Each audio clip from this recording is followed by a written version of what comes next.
جی السلام علیکم ویورز، آج ہم جس ٹاپک پر بات کریں گے وہ ہے لونگ اور دار چینی کے حیرت انگیز فوائد۔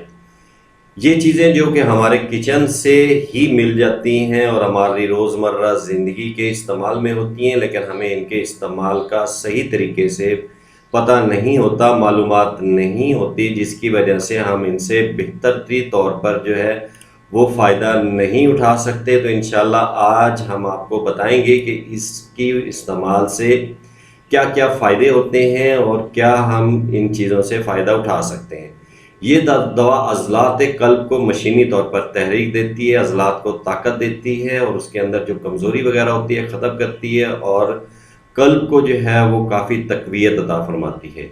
نمونیا اور سردی کی کھانسی کے لیے اعلیٰ درجے کی دوا ہے۔ کالی کھانسی جسے ہم کہتے ہیں، جو کہ ادویات سے ٹھیک نہیں ہو رہی، تو انشاءاللہ ان دو چیزوں کے استعمال سے وہ بالکل ٹھیک ہو جاتی ہے۔ دستوں کو فوری روکتی ہے، جنہیں لوز موشن لگے ہوئے ہیں اور وہ ادویات سے ٹھیک نہیں ہو رہے، تو انشاءاللہ اس کے استعمال سے وہ ٹھیک ہو جاتے ہیں۔ سنگرینی کے لیے بے حد مفید ہے۔ سنگرینی کیا ہے کہ ایسے لوگ جو کوئی چیز خوراک کھانا وغیرہ کھاتے ہیں اور فوری طور پر انہیں واش روم آ جاتا ہے اور واش روم کی طرف وہ چلے جاتے ہیں اور پخانے کی شکل میں کھایا پیا باہر خارج ہو جاتا ہے، تو یہ بہت ہی فائدہ مند ہے ان لوگوں کے لیے۔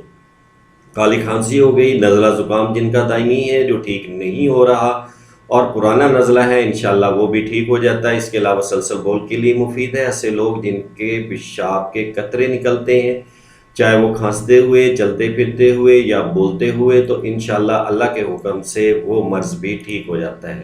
اب اس کے لیے اجزائے ترکیب و تیاری کیا ہے؟ آپ نے لونگ لینے ہیں 1 تولہ، دار چینی آپ نے 3 تولہ لینی ہے۔ تمام اجزاء کو آپ نے باریک پیس لینا ہے، صفوف کی شکل میں اپنے پاس محفوظ کر لینا ہے۔ خوراک کے طور پر آپ نے کیا کرنا ہے؟ 4 رتی سے 1 ماشا تک دن میں آپ نے 3 سے 4 مرتبہ تازہ پانی سے لینا ہے یا آپ نے قہوہ سے لینا ہے۔ قہوے کا طریقہ جو ہے ہم اپنی ویڈیو میں پہلے بیان کر چکے ہیں، تو اس کے مطابق آپ اسے استعمال کیجئے گا۔ انشاءاللہ اللہ کے حکم سے نزلہ زکام ہو گیا، سر درد ہو گیا، اس سے متعلقہ تمام امراض انشاءاللہ ٹھیک ہو جائیں گے۔ دعاؤں میں یاد رکھیے گا، چینل سبسکرائب کر دیجئے گا جی۔ السلام علیکم۔